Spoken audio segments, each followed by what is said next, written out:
Good evening and welcome to the December 5th, 2016 regular meeting of the Mayor and City Council. First item on our agenda tonight is the Pledge of Allegiance. I would like to invite Demaya Donnerson, from second grader from Sally Ride Elementary, to come up to the podium and lead us in the pledge. If everyone can please rise.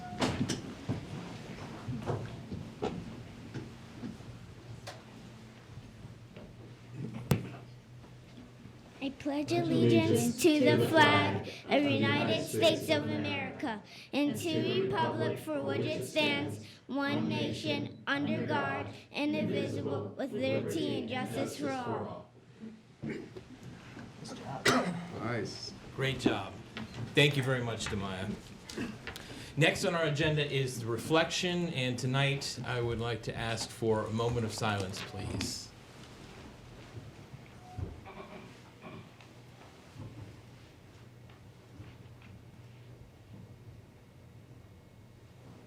Thank you very much. Next, we have approval of minutes, and tonight looks like we have one set of minutes. It is from the regular session on October 17th. What is the pleasure of the council? Mr. Mayor, I'll move approval of the minutes from our meeting on October 17th, 2016. Second. All those in favor, please say aye. Aye. Any opposed? Okay, that carries 3-0. And next, we have appointments. Let's see what we have here.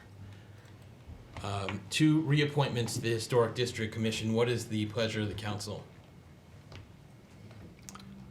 Mr. Mayor, I'll move approval of a resolution confirming reappointments to the Historic District Commission. Mark Feinstein, term to expire in December 2019, and Chris Kurtz, also to expire in December 2019. Second. All those in favor, please say aye. Aye. Any opposed? Carries 3-0. Is anybody whose name we just read in the room currently? Mark. And I do not see Chris. So, Mark, thank you very much for serving. Let's give him a round of applause.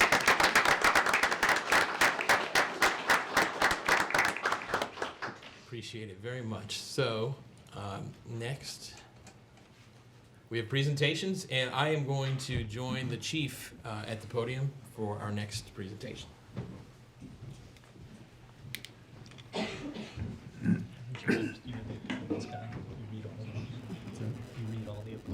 you guys just, anybody could read them. I don't feel like waiting as long as you can read them too. Good evening. Some of the more enjoyable things that I get to do are promoting officers and recognizing officers for their accomplishments. So in an effort to make this a memorable event and more enjoyable for Corporal Thompson and Sergeant Duke and their families, we're having a reception immediately following the presentations of the police certificates and the badge pinning.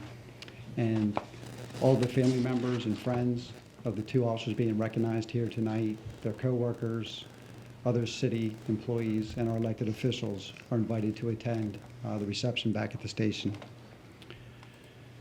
This is perhaps one of the most difficult and challenging times in the history of policing in this country, and some are using this moment in time to divide the police from the communities that we have been entrusted to serve, and we cannot let them succeed.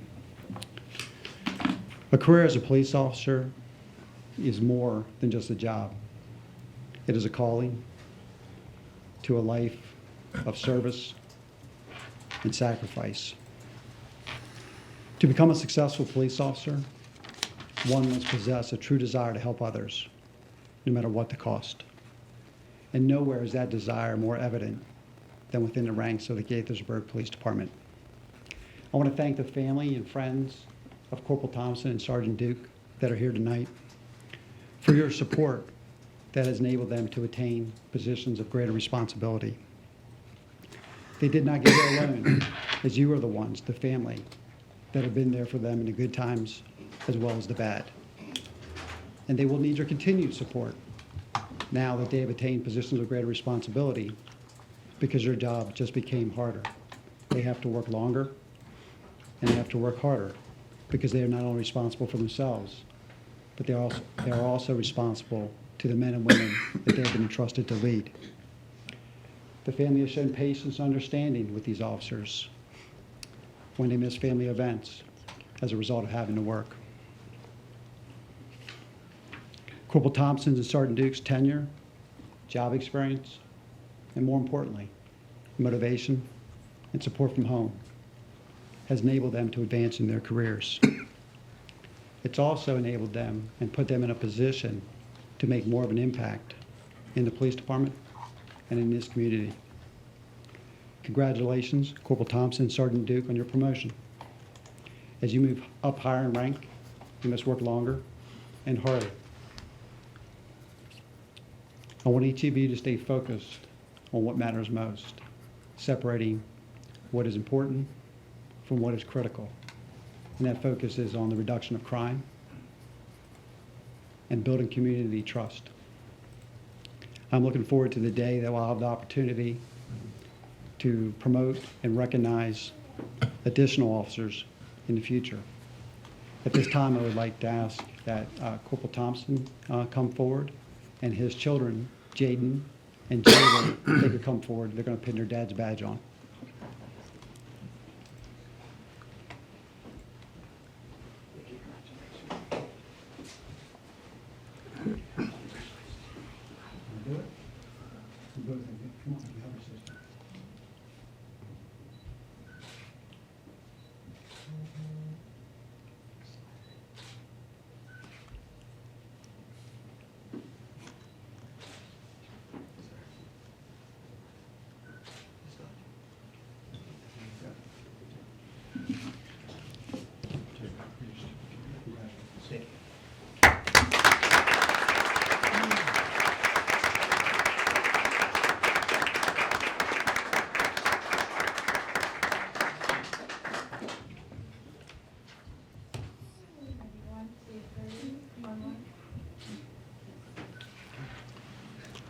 If I could ask Sergeant Duke and her former supervisor, Lieutenant Curtis Pettaway, to come on up and pin her badge on.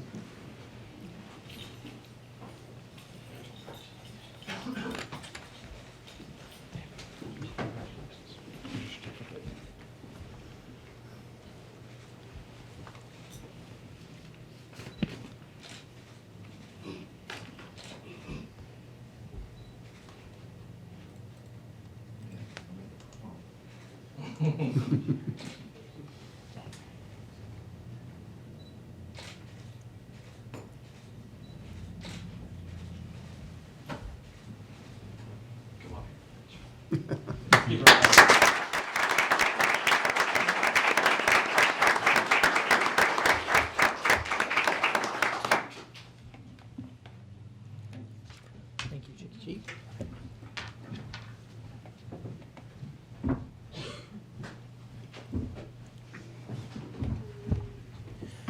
I know you all are probably going to leave to go to the reception, but I know I speak on behalf of the council and the staff up here to say we are extremely proud of these two outstanding individuals and congratulate them on their promotions. Well deserved. So next, we have the public comments, and this is the time when the mayor and council would like to hear from anybody who'd like to speak on any topic that's not a public hearing topic. Tonight, we have no public hearing topics. You see, we'll sort of let the exodus happen here.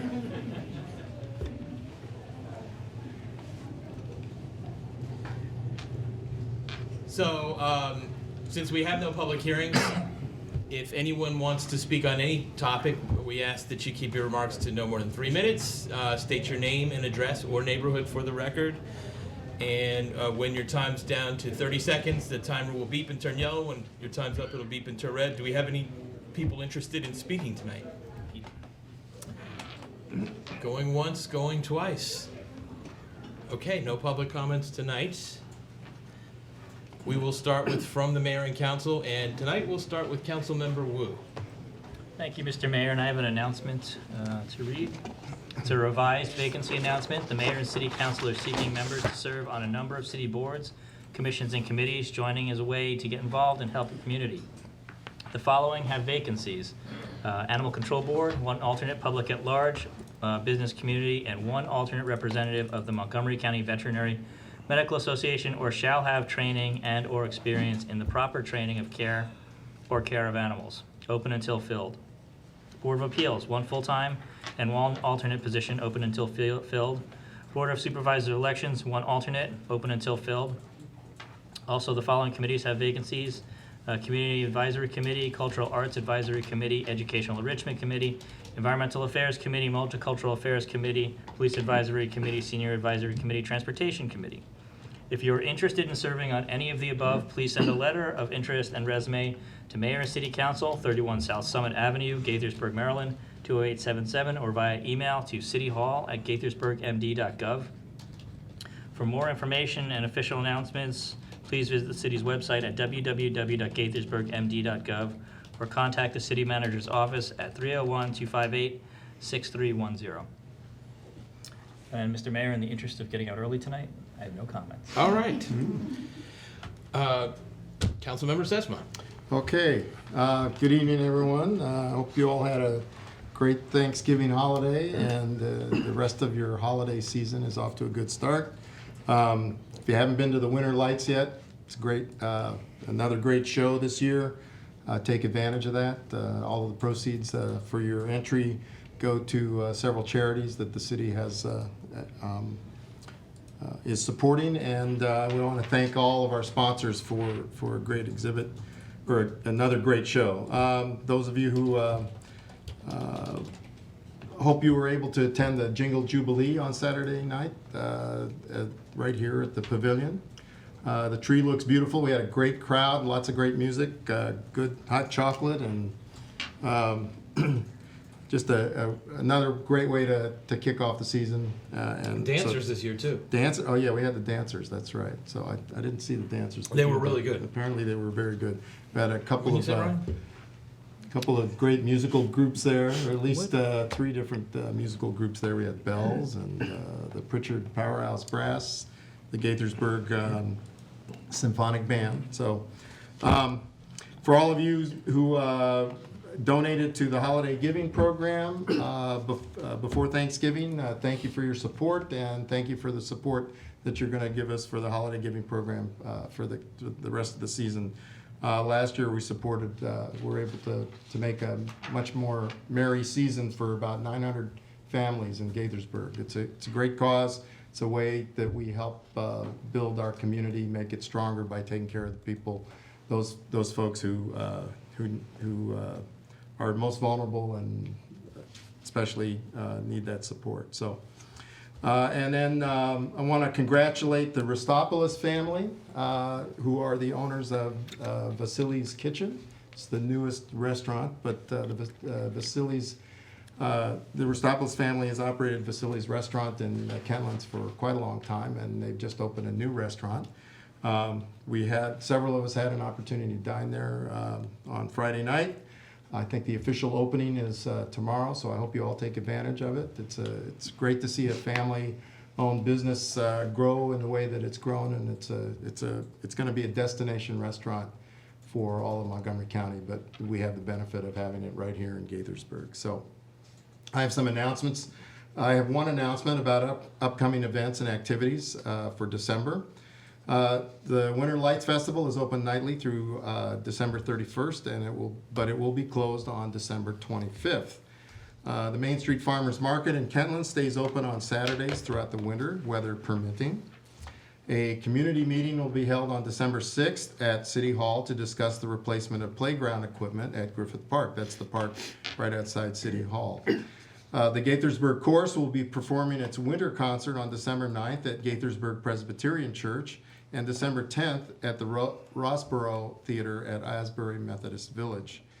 Langston Hughes' Black Nativity is on stage at the Arts Barn on weekends through December 18th. Santa will be visiting Gaithersburg on December 10th at the Community Museum and December 17th at the Casey Community Center. I'm sure he'll be checking on making sure that all the boys and girls are behaving and going to be ready for Christmas, right? So.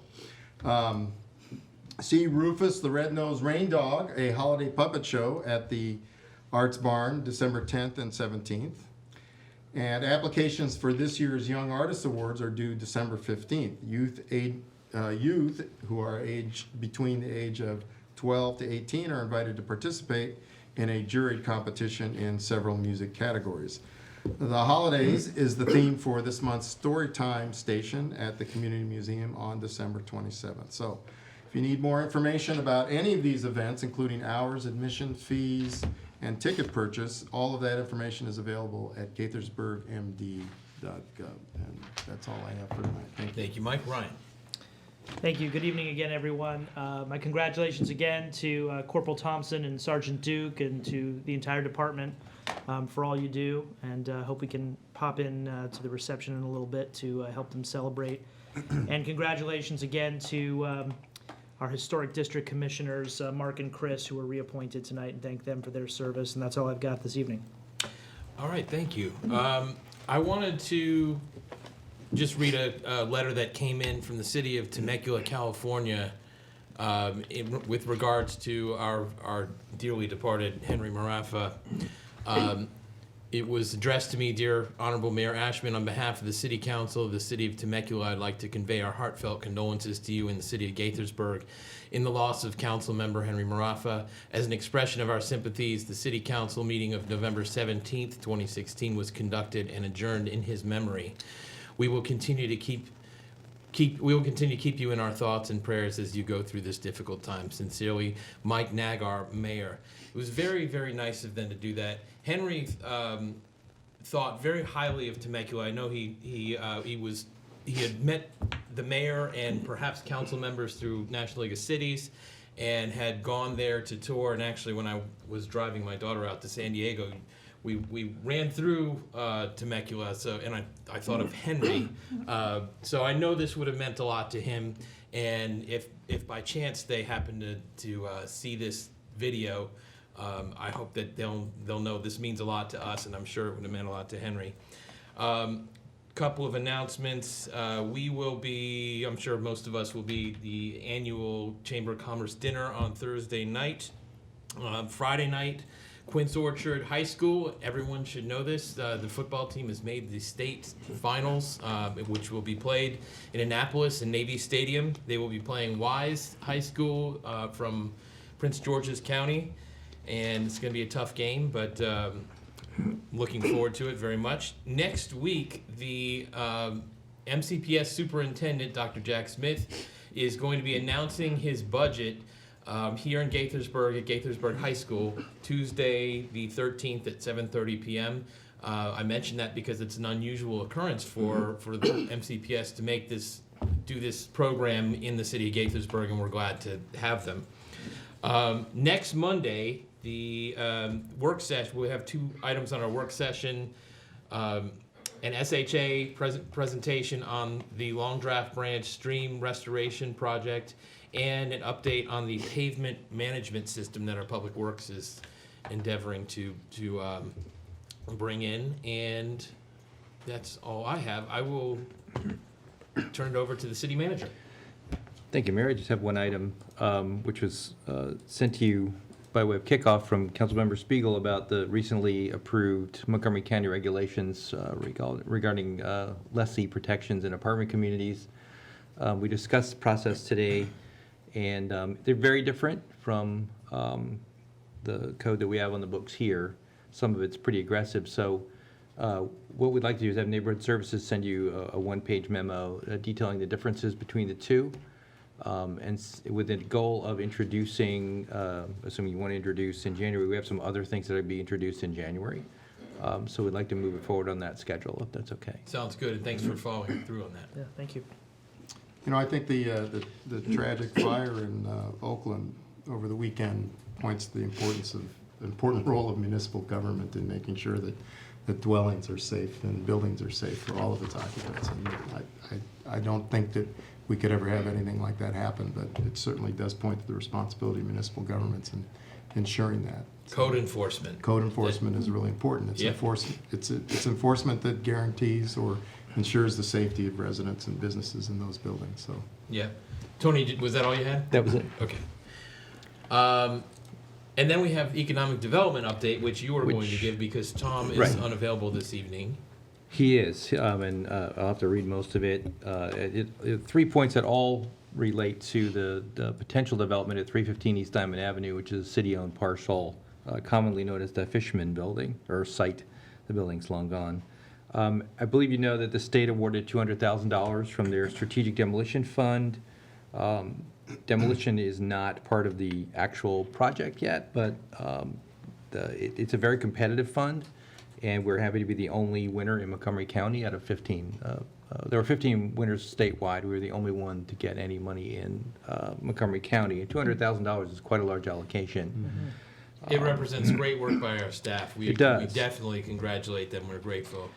And then the potential developer, Ellisdale, has successfully navigated what's known as the pre-application process with HUD. They're looking for a HUD guarantee, even though it's a market rate project. And they did get through that. And the main takeaway for us is that the housing experts at HUD have determined that Ellisdale is, in fact, has the experience that they require to get a guarantee. So there's a bit of due diligence that we're not able to do that HUD did for us effectively, and they'll move to the next stage of the process pretty soon.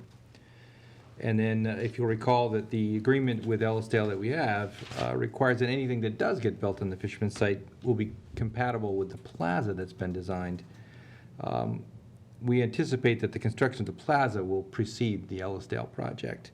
The construction drawings are underway. The plaza's been approved by the Planning Commission, the Maryland Historic Trust, and we've received grant awards of over 25% of the cost of the project. So that should be moving forward a little quicker than the apartment project, but good things are happening right up the street. So it's a nice report from Tom. I wish he'd been here to give it himself. Great. It's a great report. That's the substance is the important. It is. It is. So thank you very much.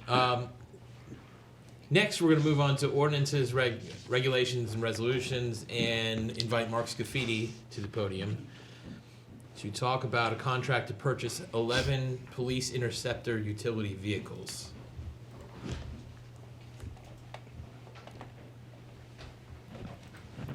Good evening, Mayor and City Council. The resolution before you tonight is to authorize the city manager to enter into a contract to purchase 11 police interceptor utility vehicles. Section 57 of the city charter provides that the city council may permit negotiations of contracts without sealed bids for products and services where, in the opinion of the council, the interests of the city would best be served by negotiated contracts. The Department of Public Works would like to utilize the Maryland State contract to purchase 11 of these vehicles. This contract was competitively bid by the state of Maryland and would result in a savings of about $3,700 per vehicle, or roughly $40,000 overall 11 vehicles. All 11 police vehicles were approved in the FY17 budget. Are there any questions? Any questions? I just had a question. As a utility vehicle, is that different than the squads that we have now, or is it any? So we have been switching to the Ford Interceptor vehicles, so you'll see those and the Dodge Chargers quite a bit. But we've actually had some problems with the Dodge Chargers, and they've really started to become a maintenance nightmare as they get older in their life. So we've switched over to the Ford Police Interceptor utility vehicles. They're all-wheel drive, so when it snows, the police department used to have to come and get planning and code vehicles to be able to move around in the snow. So they'll be able to move around in the snow. They sit a little bit higher, and the cost is just about the same as the Dodge Charger vehicle. That's great. That means they'll be, since they're sitting higher, that they'll be seen better too. They'll be seen better and easier to move around in the snow and the bad weather. Yeah, great. Any other questions, comments? A question for Lynn. I own stock in Ford. It's more than the federal de minimis. I don't know if there's anything that would preclude me from voting on this, even though it's indirect purchase through Hendricks Fleet Services. Yeah, since it is an indirect purchase, you can participate. Okay. Good. I'll move the resolution. Second. All those in favor, please say aye. Aye. Any opposed? Okay, that carries 3-0. Thank you very much. And next we have Lynn for the next couple presentations, I believe.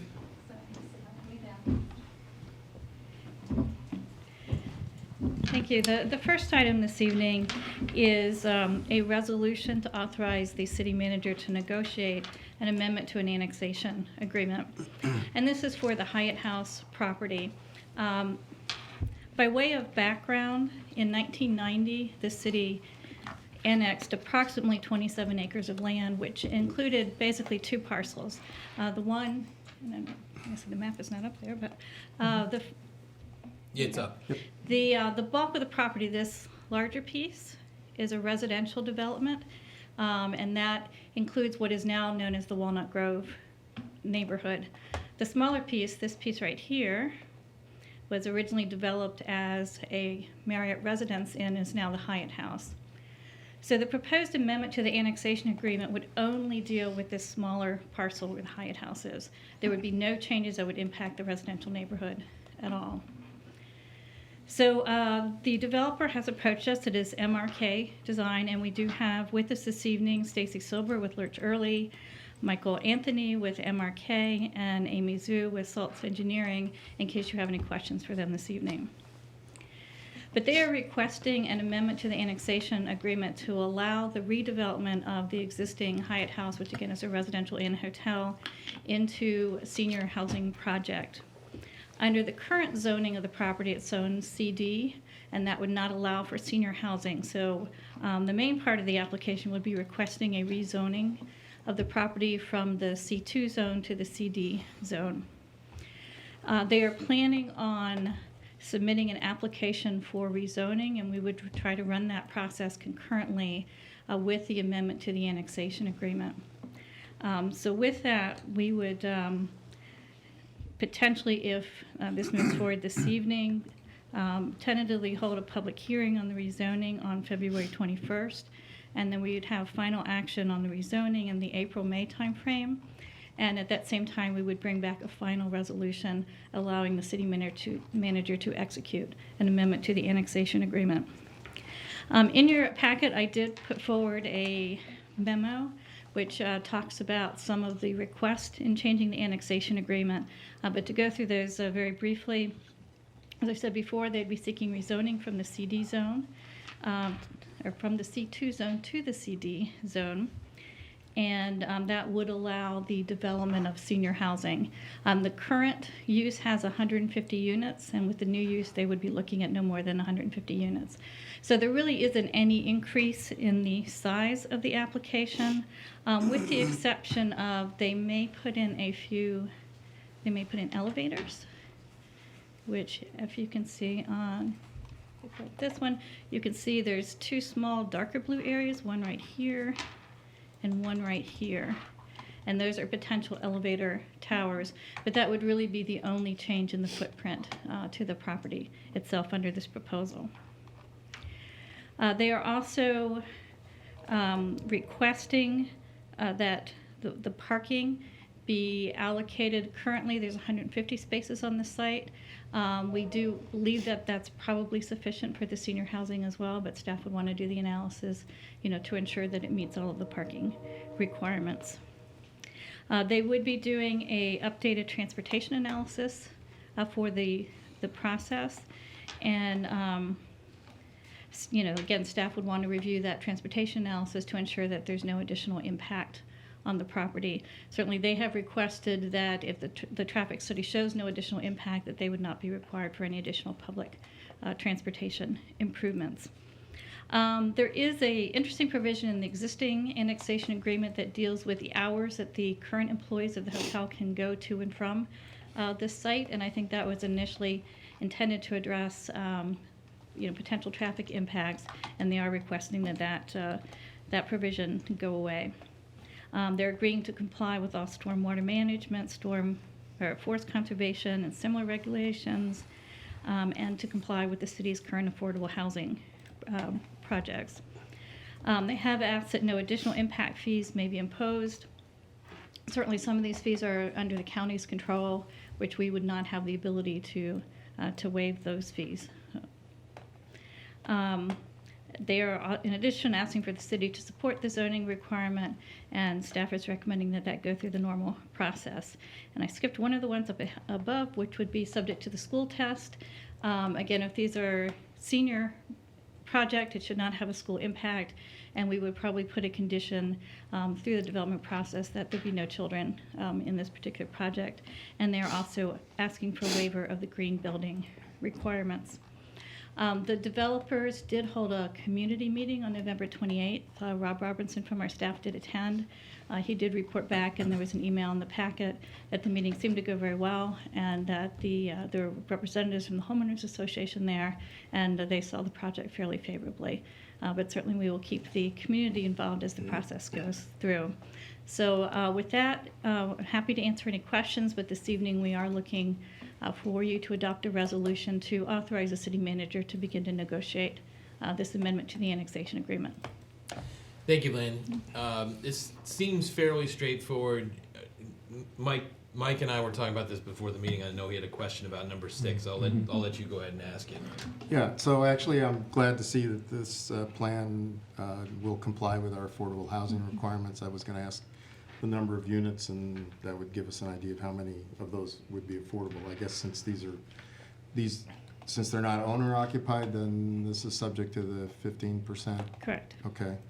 And then the real issue I had was the waiver of the green building regulations, and I think that's actually, I'm not in favor of that particular exemption. I think it's actually valuable both to the property owner as well as to the residents. So I'd like to see that exemption removed from this. Other than that, everything looks pretty good. I think it's a good adaptive reuse of a residence, a temporary residential property. So this is we're going to have permanent residents there. So I would, if and I don't mean to put you guys on the spot, but if the applicants have a particular counterpoint to the green building requirement that they want to state tonight, otherwise we can take care of this in negotiation. Right. But if you wanted to get something on the record, you're welcome to do it. I mean, the only point that I was going to make is since this is a retrofit instead of a new construction, there may be some limitations as to what they can do and what they can't do, but, staff will certainly work with them on that issue. Want to add to that, or? Okay. well, I mean, retrofits are always a good opportunity to introduce some energy conservation and green building features into a project. So, Ryan.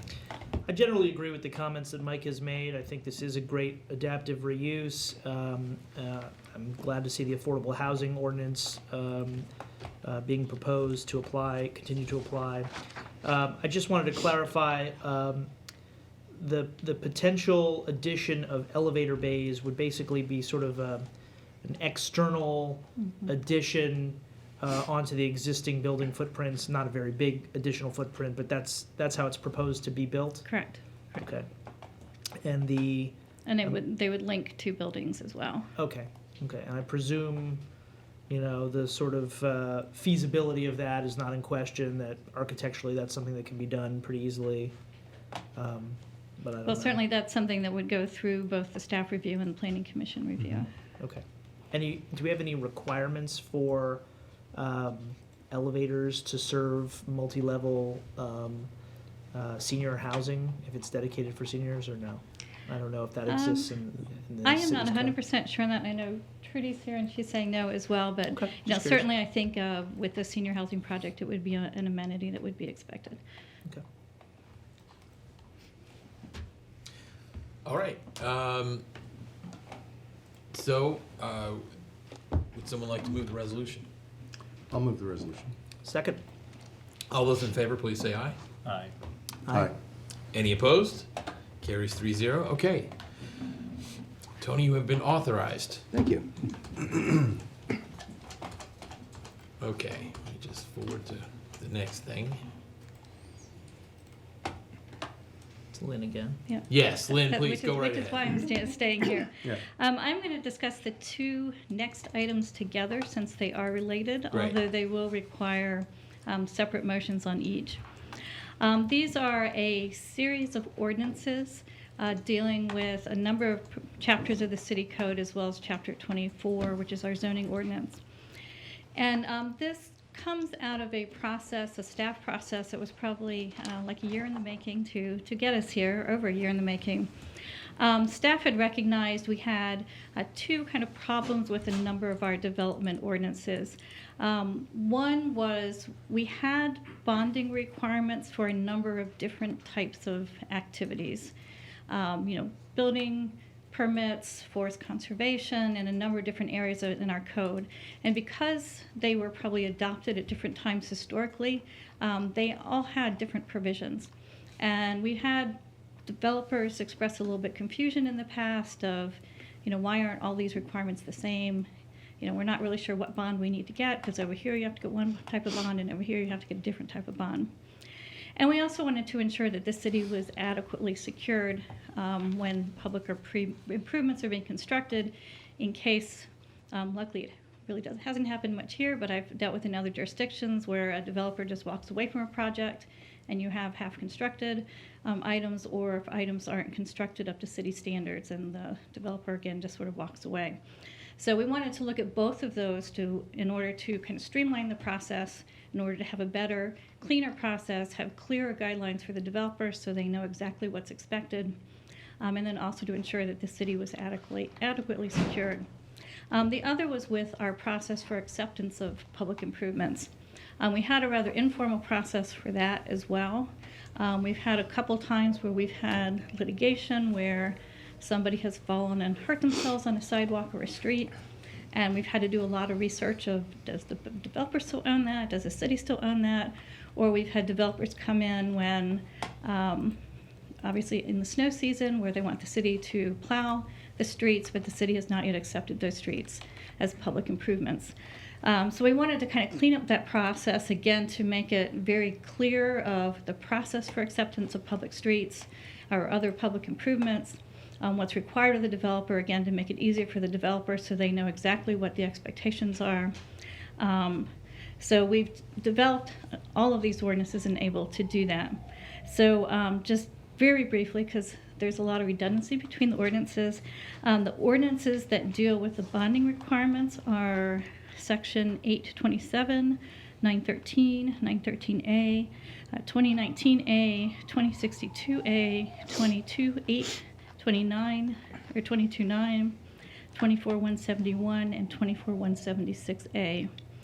The ones dealing with the acceptance of the public improvements are sections 1-2, 8-10, 8-29, 9-16, and 24-1.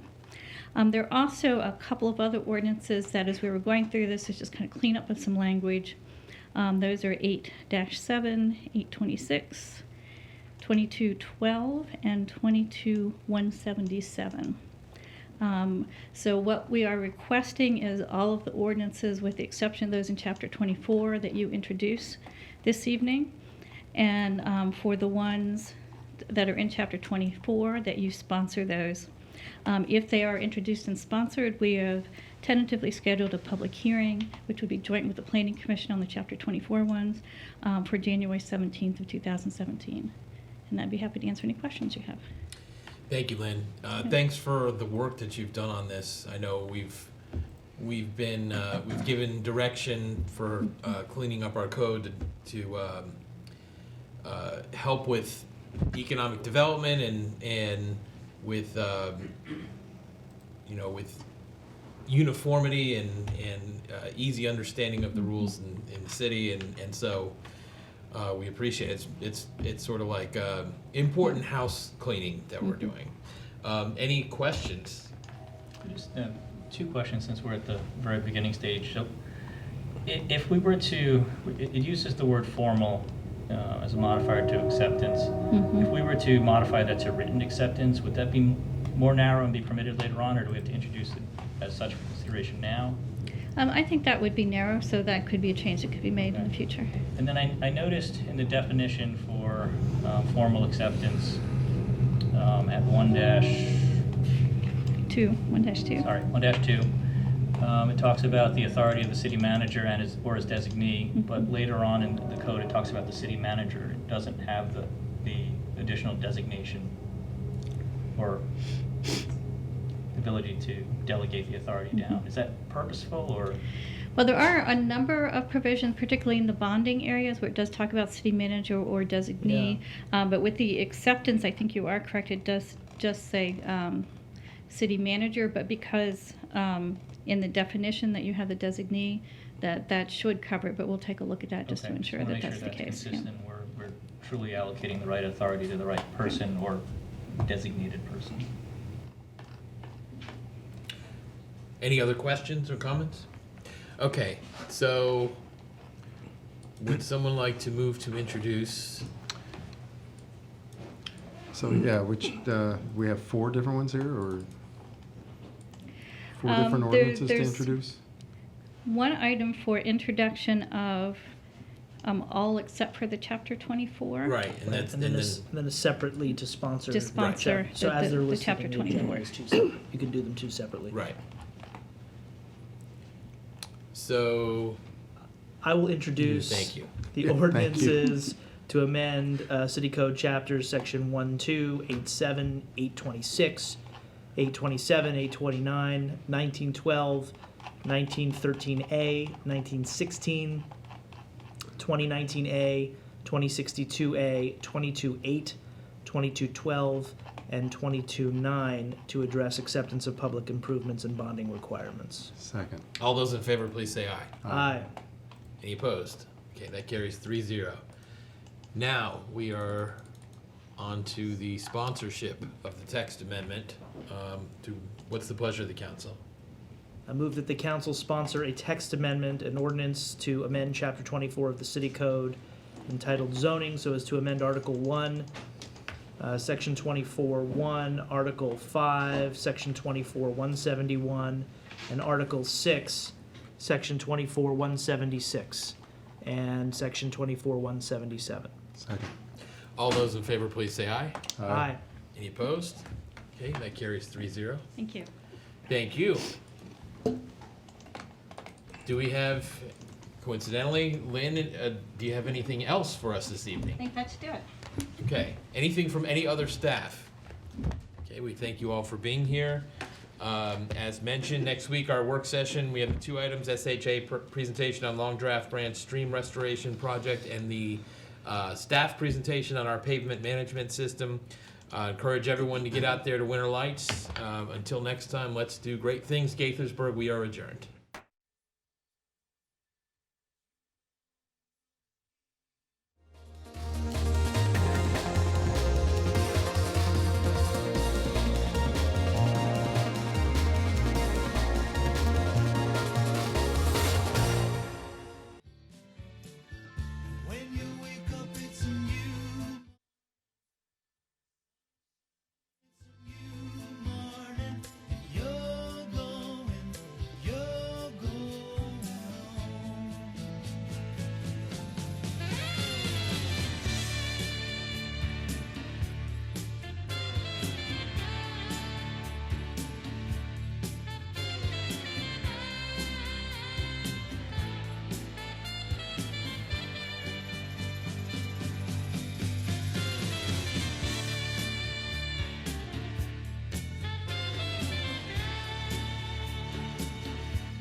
They paved paradise, put up a parking lot with a pink hotel, a boutique, and a swinging hot spot. Don't it always seem to go that you don't know what you got till it's gone? They paved paradise, put up a parking lot.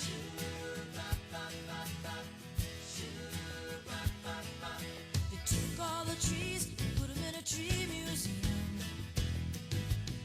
And then they charged all the people $25 just to see 'em.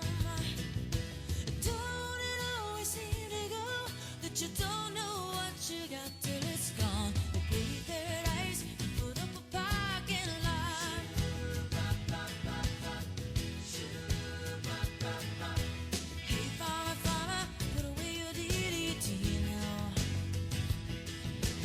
spots